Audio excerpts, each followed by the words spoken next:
नमस्कार, मैं हूं आपके साथ सोनिया। बुलेटिन की शुरुआत करेंगे। उत्तराखंड के मुख्यमंत्री पुष्कर सिंह धामी दिल्ली दौरे पर पहुंचे, जहां उनकी केंद्रीय ऊर्जा मंत्री से मुलाकात प्रस्तावित है। मुख्यमंत्री ने बताया कि बैठक में राज्य की ऊर्जा क्षेत्र से जुड़ी विभिन्न विकास परियोजनाओं पर चर्चा होगी। उन्होंने कहा कि उत्तराखंड में ऊर्जा के क्षेत्र में कई महत्वपूर्ण कार्य चल रहे हैं और इन्हें आगे बढ़ाने के लिए केंद्र सरकार का सहयोग और मार्गदर्शन प्राप्त किया जाएगा। मुख्यमंत्री ने भरोसा जताया कि बैठक से राज्य के विकास को नई गति मिलेगी।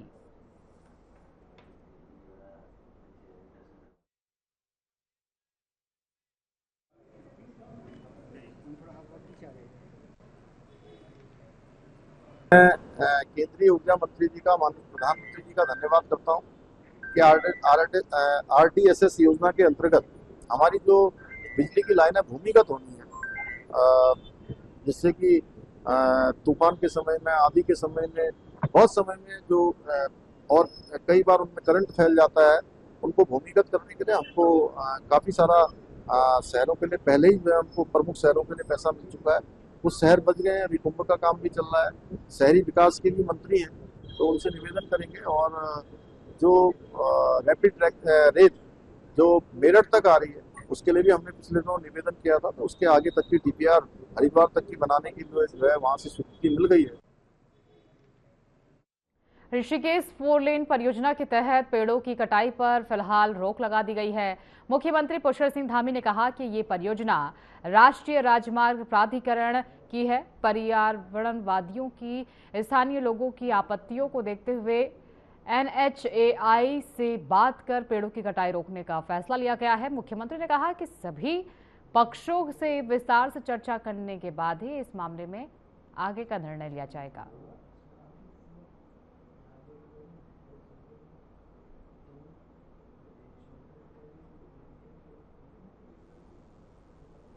देखिए, ये हमारे तमाम जो पर्यावरण के क्षेत्र में काम करने वाले लोग हैं, आम जनता के लोग हैं, वैसे भारत सरकार का प्रोजेक्ट है वो।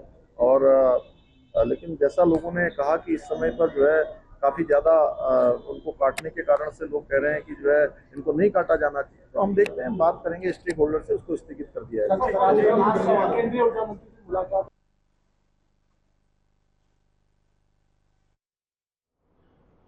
उत्तराखंड में मानसून शुरू होने के बाद सरकार पूरी तरह अलर्ट हो गई है। मुख्यमंत्री पुष्कर सिंह धामी ने सभी जिलों के अधिकारियों को 24 घंटे तैयार रहने के निर्देश दिए हैं। उन्होंने कहा कि बारिश से किसी भी तरह की परेशानी होने पर तुरंत राहत और बचाव कार्य शुरू किए जाए। चारधाम यात्रा मार्गों और भूस्खलन वाले इलाकों पर विशेष नजर रखने को कहा गया है। साथ ही बिजली, पानी, सड़क और संचार सेवाएं जल्द बहाल करने के निर्देश दिए गए हैं। मुख्यमंत्री ने साफ कहा कि लापरवाही करने वाले अधिकारियों के खिलाफ सख्त कार्रवाई की जाएगी।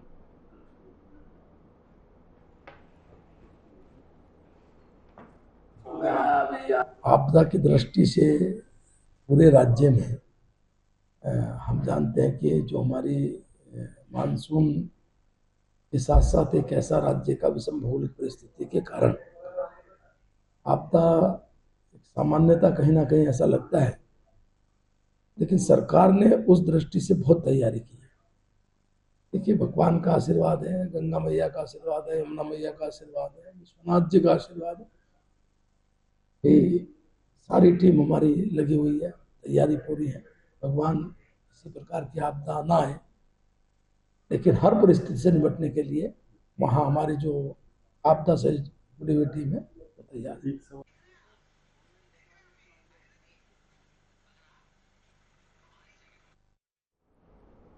देहरादून में राहुल गांधी के दौरे को लेकर कांग्रेस ने बीजेपी पर कार्यक्रम में रुकावट डालने का आरोप लगाया है। कांग्रेस प्रवक्ता गरिमा मेहरा दसौनी ने कहा कि कार्यक्रम रोकने की कोशिश की गई, लेकिन बड़ी संख्या में छात्र छात्राओं ने इसमें हिस्सा लिया।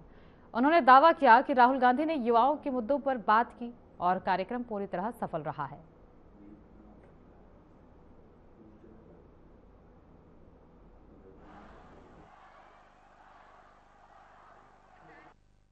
होत वही जो राम रची राखा। कितनी कोशिश करी उत्तराखंड भाजपा ने कि राहुल गांधी जी का कार्यक्रम यहां पर होने ही ना पाए, और यदि हो भी तो विफल हो जाए। लेकिन कहते हैं ना, हर शुभ कार्य से पहले इंद्रदेव कृपा दृष्टि बरसाते हैं और बारिश हो जाती है। जैसे ही बारिश हुई हम समझ गए कि कार्यक्रम अभूतपूर्व रूप से सफल रहेगा।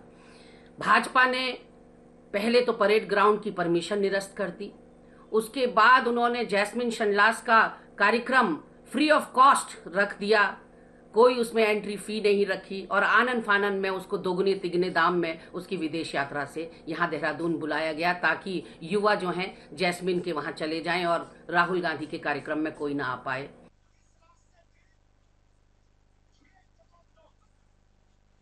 आगामी चुनाव को लेकर प्रशासन ने तैयारियां तेज कर दी है। गढ़वाल मंडल आयुक्त आनंद स्वरूप ने डोईवाला विधानसभा क्षेत्र के कई मतदान केंद्रों का औचक निरीक्षण किया।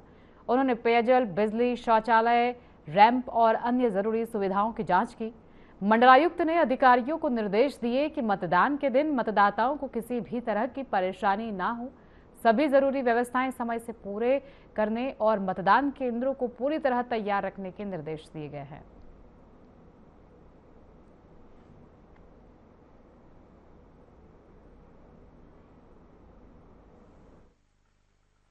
मुझे अपने गढ़वाल मंडल में रोल ऑब्जर्वर का काम दिया गया है, तो इसी सिलसिले में आज मैंने जो है यहाँ डेट फिक्स की थी कि मैं आज जो है इस कार्यप्रणाली को देखूंगा SIR से संबंधित, और मतदान बूथों का भी मैंने आज भ्रमण किया है और इसके अलावा जो पॉलिटिकल पार्टी के लोग हैं इनके साथ भी मीटिंग की है।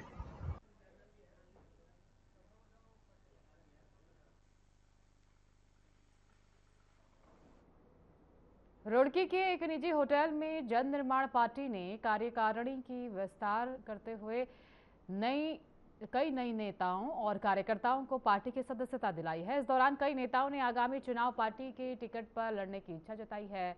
पार्टी अध्यक्ष सोनिया शर्मा ने कहा कि जन निर्माण पार्टी लगातार मजबूत हो रही है और भ्रष्टाचार के खिलाफ संघर्ष जारी रहेगा। वहीं खानपुर विधानसभा उमेश कुमार ने नए सदस्यों का स्वागत करते हुए संगठन को और मजबूत बनाने का भरोसा जताया।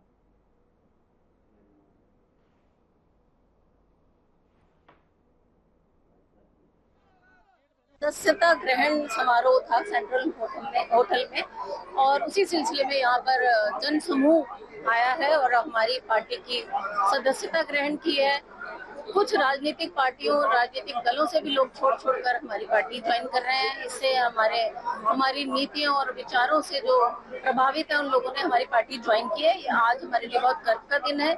इसी तरह ये कारवां आगे बढ़ता रहेगा और हमारी पार्टी जन निर्माण पार्टी बहुत ज्यादा लोगों की सदस्यता इसमें आएगी। अभी पूरे उत्तराखंड से हम लोग मैं तो आश्चर्यचकित हूँ, इतना बड़ा जन सैलाब उत्तराखंड की गढ़वाल की समस्त इकाई शिवसेना की आज जन निर्माण पार्टी में शामिल हो गई। राष्ट्रीय लोकदल के हरिद्वार जनपद के समस्त पदाधिकारी जो हैं वो शामिल हो गए। भारतीय जनता पार्टी, कांग्रेस के लोग आ गए, बसपा के लोग शामिल हो रहे हैं। मैंने कभी किसी नवनिर्मित पार्टी के प्रथम सदस्यता दिवस पर पहले दिन पर ऐसा आश्चर्यजनक माहौल, ऐसा सैलाब नहीं देखा। मैं जन निर्माण पार्टी के सभी लोगों को बधाई देना चाहता हूं कि आपने जिन नीतियों के साथ इस पार्टी की स्थापना की थी, मुझे लगता है कि आप सफल हो रहे हैं।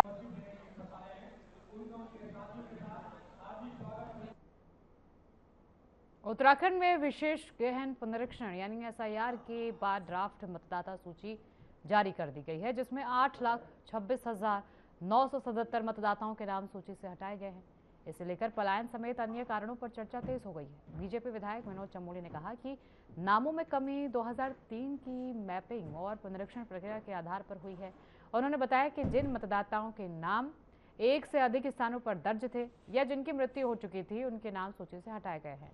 उन्होंने कहा कि अब नए मतदाताओं के पंजीकरण की प्रक्रिया चल रही है, जिससे भविष्य में मतदाताओं की संख्या बढ़ेगी।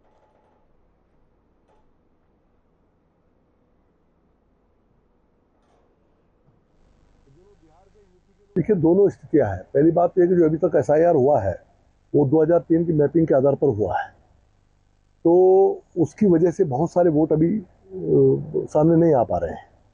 तो आपको ये जो गैप दिख रहा है ये उसकी वजह से दिख रहा है। लेकिन अभी जो नए वोटर बनाने का काम शुरू होगा, आपको मालूम है कि 2003 में देहरादून की स्थिति क्या थी, आज क्या है, क्योंकि उसके बाद ही जब राज्य बना उसके बाद पलायन ज़्यादा हुआ और नए क्षेत्र ज़्यादा विकसित हुए हैं। जो नए लोग हैं उनके वोट अब बनेंगे, तो मैं समझता हूं कि वो गैप भरेगा।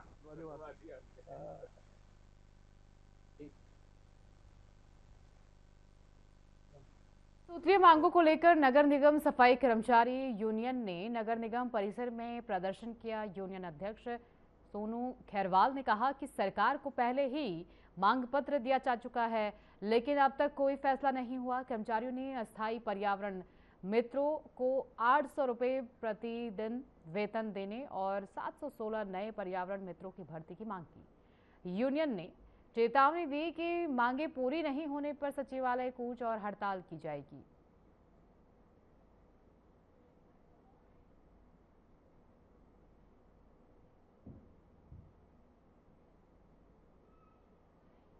यही 4 महीने हो गए हैं। हमें मुख्यमंत्री जी को भी ज्ञापन दिया, हमने शहरी विकास मंत्री जी को भी ज्ञापन दिया, हमने डीएम साहब को भी ज्ञापन दिया, हमने मेयर साहब को भी ज्ञापन दिया, हमने कमिश्नर साहब को भी ज्ञापन दिया, हमने जो है विधायकों को भी ज्ञापन दिया, लेकिन अभी तक हमारे पास किसने भी कोई संज्ञान नहीं लिया है हमारी मांगों को। तो इसीलिए मजबूरन हमें जो है यहाँ पर धरने पर बैठना पड़ा।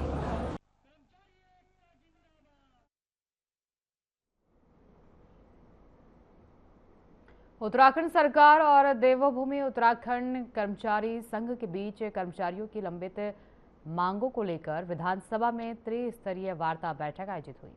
बैठक की अध्यक्षता कैबिनेट मंत्री राम सिंह खेड़ा ने की। इस दौरान पदोन्नति, वेतन विसंगतियों और सेवा संबंधी अन्य मुद्दों पर विस्तार से चर्चा हुई। मंत्री ने कहा कि सरकार कर्मचारियों के हितों के प्रति पूरी तरह संवेदनशील है और उनकी जायज मांगों के समाधान के लिए गंभीरता से काम कर रही है। साथ ही अधिकारियों को लंबित मामलों का जल्द निस्तारण और नियमित संवाद बनाए रखने के निर्देश दिए।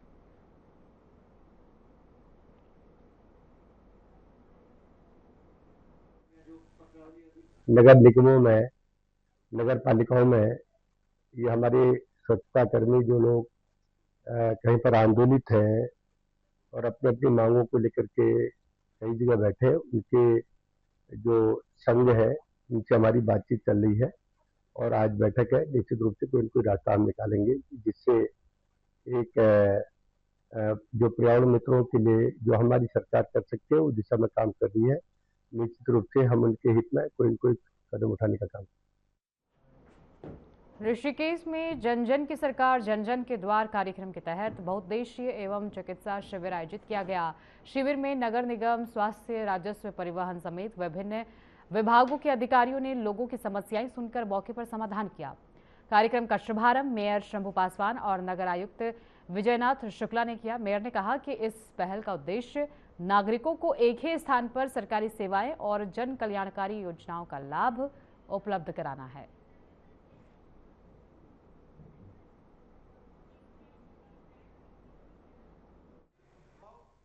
देखिए, सेवा सुशासन पखवाड़ा के ये योजना है। मतलब आज वो बहुउद्देशीय कैंप लगा हुआ है और अभी तक ये आंकड़ा तो नहीं बता पाएंगे, पर बहुत सारे लोग यहाँ पे आए हुए हैं, बहुत सारे विभाग हैं, बहुत सारे स्टॉल लगा हुआ है और मुझे लगता है कि आज बहुउद्देशीय शिविर का मेन जो उद्देश्य है, लोग जगह जगह भटकते हैं। एक ही काम के लिए तहसील भी जाएंगे और देहरादून भी जाएंगे, जगह जगह जाएंगे। वो सारे कामों को एक उद्देश्य नगर निगम का ये है कि एक ही जगह हो जाए। सावन माह और कांवड़ यात्रा की तैयारियों को लेकर बीजेपी ने विपक्ष के आरोपों का जवाब दिया है। बीजेपी प्रदेश प्रवक्ता कंवर जपेंद्र सिंह ने कहा कि मुख्यमंत्री के निर्देश पर सभी जिलाधिकारियों और संबंधित विभागों को आवश्यक व्यवस्थाएं सुनिश्चित करने के निर्देश दिए गए हैं। उन्होंने कहा कि कांवड़ यात्रा को सुरक्षित, सुव्यवस्थित और सफल बनाने के लिए तैयारियां युद्ध स्तर पर चल रही हैं, ताकि श्रद्धालुओं को किसी प्रकार की असुविधा का सामना न करना पड़े।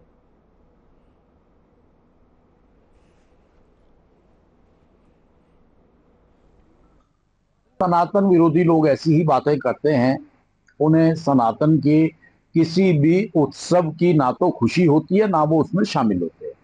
और भारतीय जनता पार्टी की उत्तराखंड सरकार और मुख्यमंत्री जी के अधिकारियों को और संबंधित जिलाधिकारियों को और विभागों को स्पष्ट निर्देश हैं कि पूर्व की भांति ही कांवड़ यात्रा की तैयारियां जोर शोर से की जाए, व्यवस्था को बनाया जाए, व्यवस्थित तरीके से यात्रा हो और आने वाले कांवड़ियों को किसी भी प्रकार की असुविधा ना हो, इसका विशेष ख्याल रखा जा रहा है।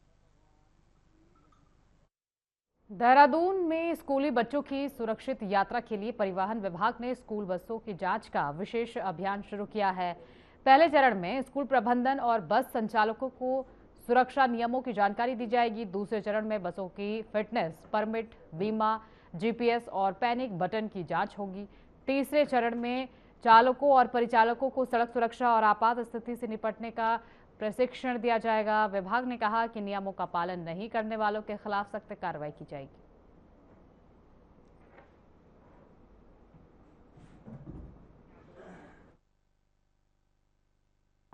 बाल आयोग की तरफ से भी निर्देश प्राप्त होते ही रहते हैं। पब्लिक की कुछ कंप्लेंट्स भी होती हैं। इसके अतिरिक्त सुप्रीम कोर्ट के निर्देश भी हैं। तो हम तीन तरह से, मतलब 3 फेजेस में हम स्कूल बसेस के प्रति कार्रवाई करेंगे। पहला तो हमारा एनफोर्समेंट है ही, रेगुलर एनफोर्समेंट को हम स्कूल टाइमिंग में बढ़ाएंगे और उसमें जो स्कूल में चाहे वो बसेस हों या अन्य वाहन जो स्कूल के पर्पस के लिए चल रहे हैं, उनके प्रपत्रों की जांच की जाएगी, ओवरलोडिंग की भी जांच की जाएगी। इसके साथ ही जो स्कूल के चालक हैं, स्कूल बसेस के जो चालक हैं और उसमें जो अटेंडेंट्स हैं, तो उनके लिए भी हमने एक ट्रेनिंग प्रोग्राम बनाया है।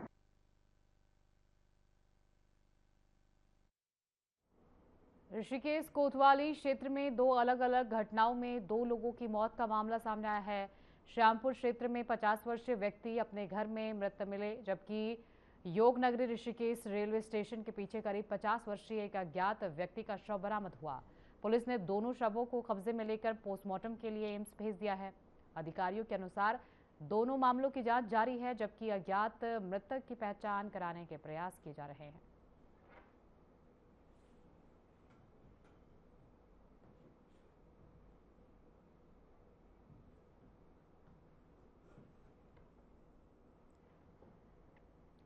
केदारनाथ धाम में सुरक्षा व्यवस्था मजबूत करने के लिए पुलिस और प्रशासन ने ऑपरेशन कालनेमी के तहत अभियान चलाया। जांच के दौरान कुछ लोग बिना पुलिस सत्यापन और वैध पहचान पत्र के धाम क्षेत्र में रह रहे थे। पुलिस ने ऐसे 15 लोगों के खिलाफ पुलिस एक्ट के तहत चालानी कार्रवाई की है।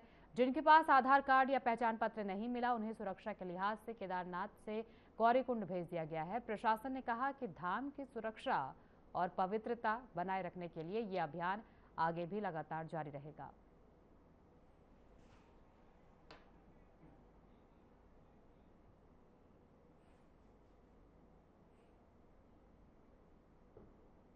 देहरादून के तिब्बती मार्केट में पुलिस कार्रवाई के दौरान वायरल हुए वीडियो की जांच शुरू कर दी गई है। पुलिस के अनुसार ये क्षेत्र नगर निगम द्वारा नो वेंडिंग जोन घोषित है, जहां समय समय पर अतिक्रमण हटाने का अभियान चलाया जाता है। इसी अभियान का एक वीडियो सोशल मीडिया पर वायरल हुआ। एसएसपी के निर्देश पर पूरे मामले की जांच की जा रही है। पुलिस ने कहा कि जांच में यदि किसी पुलिसकर्मी की गलती सामने आती है तो उसके खिलाफ नियम अनुसार कार्रवाई की जाएगी।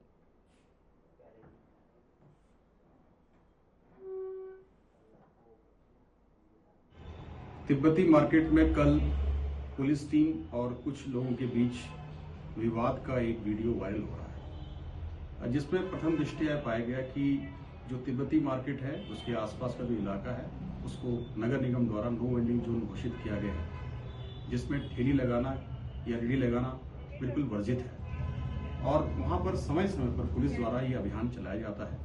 कल भी ये अभियान पुलिस टीम द्वारा वहां पर चलाया जा रहा था, जिस दौरान कुछ लोगों द्वारा इसका विरोध किया गया और इन दोनों पक्षों में वहां पर विवाद हो रहा था।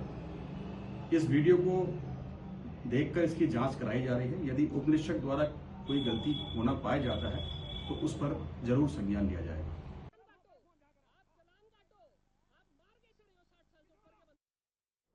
ऋषिकेश में पेड़ों की कटाई के विरोध में आंदोलन तेज होता जा रहा है। आम आदमी पार्टी के यूथ विंग के प्रदेश अध्यक्ष हिमांशु पुंडीर ने लोगों से पर्यावरण संरक्षण के लिए एकजुट होने की अपील की। उन्होंने कहा कि जिस तरह चिपको आंदोलन ने जंगलों की रक्षा की थी, उसी तरह आज भी जनभागीदारी से पेड़ों को बचाने की जरूरत है। उन्होंने कहा कि ये संघर्ष केवल पेड़ों का नहीं, बल्कि आने वाली पीढ़ियों और पर्यावरण के भविष्य का है।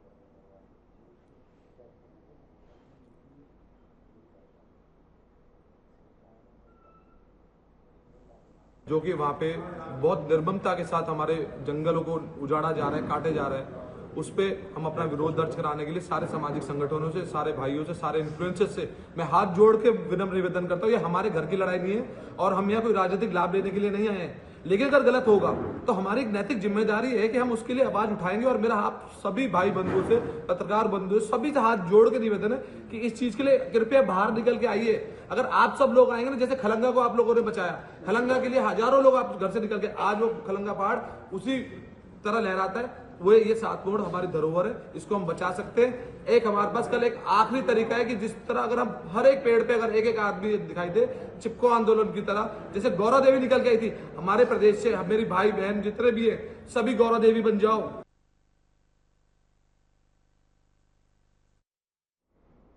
कुंभ मेले को लेकर ऋषिकेश और मुनिकीरेती क्षेत्र में तैयारियां तेज कर दी गई है। श्रद्धालुओं की सुरक्षा के लिए 7 अस्थायी पुलिस थाने और फायर स्टेशन बनाए गए हैं। एसएसपी कुंभ आयुष अग्रवाल ने बताया कि संवेदनशील स्थानों और स्नान घाटों पर सीसीटीवी कैमरे, पब्लिक एड्रेस सिस्टम तथा जल पुलिस की तैनाती की जाएगी। उन्होंने कहा कि मेले के दौरान करीब 30,000 पुलिस और अर्धसैनिक बल के जवान सुरक्षा व्यवस्था संभालेंगे।